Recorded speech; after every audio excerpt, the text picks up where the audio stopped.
training is actually about the work. Yeah. And I think that that's a problem that in learning and development that we've got to move away from. Yes. Because if we are delivering topic-based training, we're not making that link for them.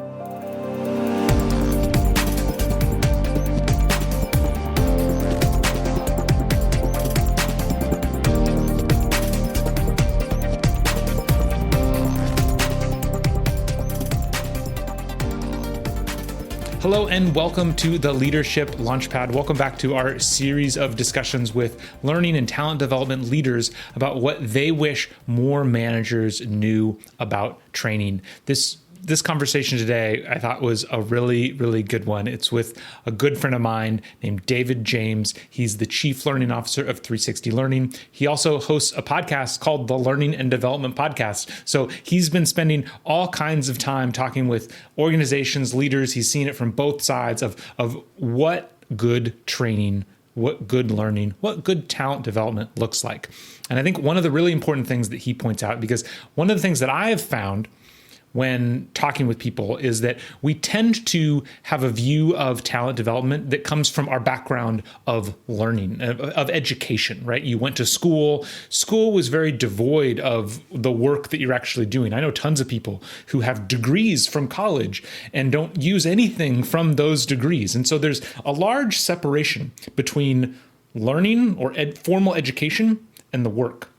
When you get into the corporate world, when we talk about talent and development, training is the work.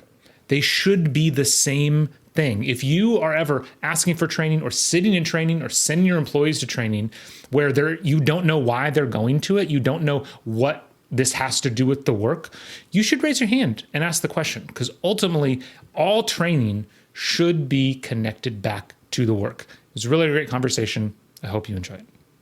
David, thank you so much for being here. Thanks, Matt. It's a pleasure. Yeah, I'm really excited to get your thoughts on this question that I'm going to ask you, that I'm asking a lot of people, because you get to work with so many different learning and development organizations, whether it's through your full-time role, the podcast. You have all these conversations with people in learning and development across all kinds of industries, all kinds of organizations.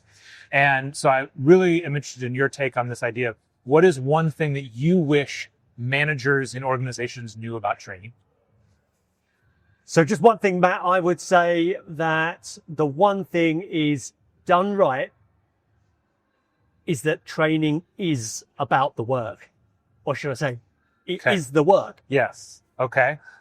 Interesting. So done right. Yeah. What does that mean?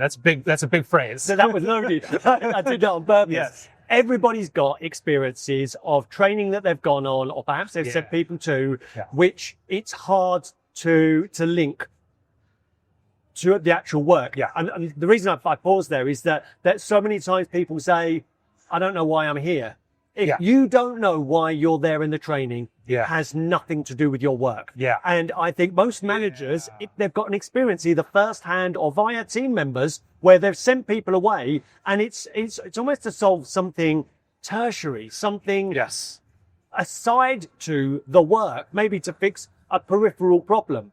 But done right, training is actually about the work. Yes. And I think that that's a problem that in learning and development that we've got to move away from. Yes. Because if we are delivering topic-based training, we're not making that link for them. And if we are, it's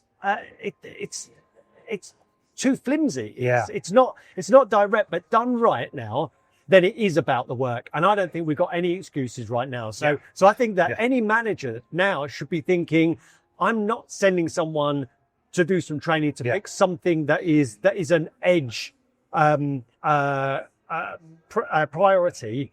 It is actually about the work. It's the priority. And so we shouldn't be distinguishing between learning and working. We should be bringing those two closer together.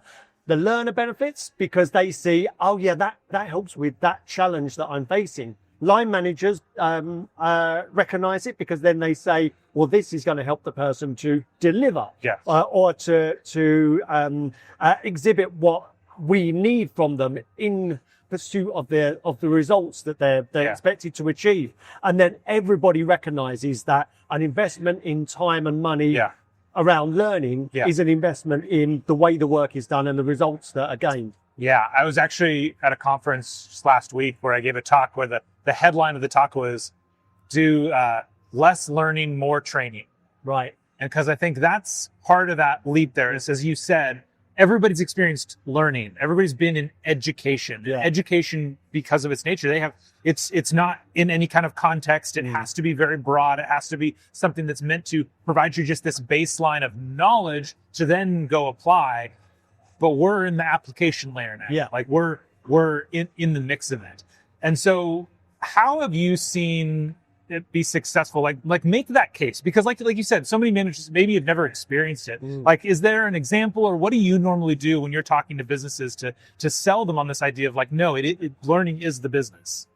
So for me, it's all around working on the right things. Okay. In learning and development, when we've done a learning needs analysis in the past, it's a resource allocation exercise. Enough people have said that this is a need. Here's a program on that. People attend, absorb the content. Good stuff happens. Yeah. But that's based on hope. I mean, what else is that actually based on? It's not based on much at all. I don't know where the quote comes from, but hope is not a strategy. Exactly. Yeah, you're absolutely right. I know that Danny Johnson and the team at Red Thread published a report called just that last year.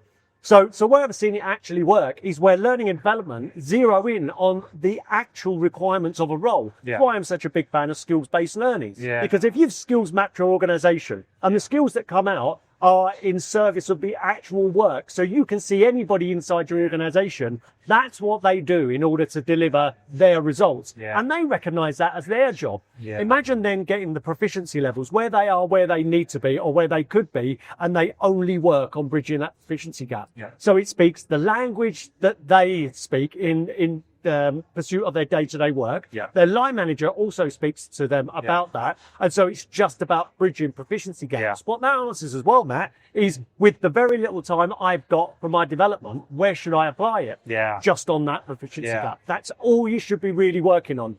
Anything else that takes your interest, by all means, knock your socks off. Yeah. But that's where you should be applying your time. And that's how you link it back to the work. Yeah. So imagine your skills match your an individual, the team, the department, the entire organization. You can track the progress as well. Yeah. That's where we said that people were an individual, team member, the organization, and through their own endeavors by highlighting exactly where they should develop. Yeah. This is where the organization is now. Yeah. It's more of a data and evidence-based approach to learning and development. And it stops that whole, I don't know why I'm here, when people engage in learning and development. Yes. I have to dive one layer deeper onto the skills base since you brought it up, because and especially thinking of managers, whether you're individual manager or whole organization, I'm sure we've both seen so many organizations struggle with that mapping because it can almost be fractal. Like you can infinitely zoom in. Yep. So thinking specifically to the manager, maybe there isn't a big approach or organizational wide, and I just want to start thinking about mapping skills on my team. What have you found effective about making sure you don't have 400 skills and 80 layers per skill or something? Like what do you see as good bounds for making sure you can map things out realistically, and then you can have this evidence-based or data-driven approach? So I'd say criticality is important, because you're right. There for any particular role there could be numerous, but what are those that are actually essential for delivering on the job, or even those that are very bespoke to not just the role, but also to the organization. I'm a big fan of linking the technical and the cultural, because in my experience, most development comes from the question, how do I do the right things here in my organization? 100%. So if we're talking about skill criticality, and you could use free tools such as Skills GPT, where anybody could enter their organization, zero in on any department, any role, and that's going to be about 90% there with what's required. Then everything else is nuance. It might be a new arm of the role. It could be systems, processes, or the way that the organization is structured. But it is just nuance on top. Otherwise, we're talking about the nuts and bolts of what is required to do that job. Yeah. And I think what I love about that is that it's not them relying on learning and development's limited understanding of the technical capability. It's that's already open. I remember being in meetings with stakeholders, and I'm sure you have, Matt, as well, where well before there was any generative AI, where you'd be talking to the stakeholder and they say, I need development for this team of name the technical spec of the role. Yeah. And you're there with your blank piece of paper and you say, so what do they need help on? They start talking technical speak and then you hear, oh, communication then. So there's communication in that. Prioritization, yeah. So you're just picking out what you recognize and then you've filled your page with broad topics around broad skill sets. Yeah. Skills GPT blows that out of the water right now. Yeah. You talk about what is required to do the actual job so that you don't go with a blank piece of paper. You're talking about what it's actually required. Oh, okay. So then when you're looking at proficiency gaps, so you're saying, so where are you saying your people are right now? They said, well, they're novice here, but I need them at proficient. So you say, right, so this is what I'm recognizing as the actual gap. Is there anything else that you recognize as well? So and then giving those people simply that proficiency gap is really powerful because then they see for all of a sudden they see what good looks like. Whereas before it's just this amorphous thing where you need to be better at that or you need to start delivering X and they're like, okay, thanks for the feedback. And I think that's the heart of the conversation, whether the managers need to have, that training needs to have with managers there is a lot of that just early discussion of define what good looks like. Yeah. Because it's easy to assume that we all know what it is, or you'll know it when you see it. But until we can actually know these are the behaviors that mean what good is, and then I can train to that. That's a really critical first part of the conversation. Yeah, and then you can see that investment in learning and development or investment in training equates to improved performance because we've defined performance. Yeah. Which equates to better results, defined results. And that's all the conversation is about. Yeah. So instead of asking line managers to support learning and development in retaining what was delivered, whether it was useful or not, we're only talking about the work. Yeah. And then people can see that, well, I can engage in that conversation. Line managers say, I can engage in that conversation because I recognize what that is, rather than looking and thinking, right, so how would I apply the project management that you learned in that course to this thing here? I really don't know what was in that course. And then there's a big gap. Yes. Yeah. That totally, I love this idea of just like training is the business. Like there doesn't need to be a separation there. We're all driving towards the same solution. So that's right. Awesome. Well, thank you so much for the time, David. It's been great chatting. Thanks, Matt.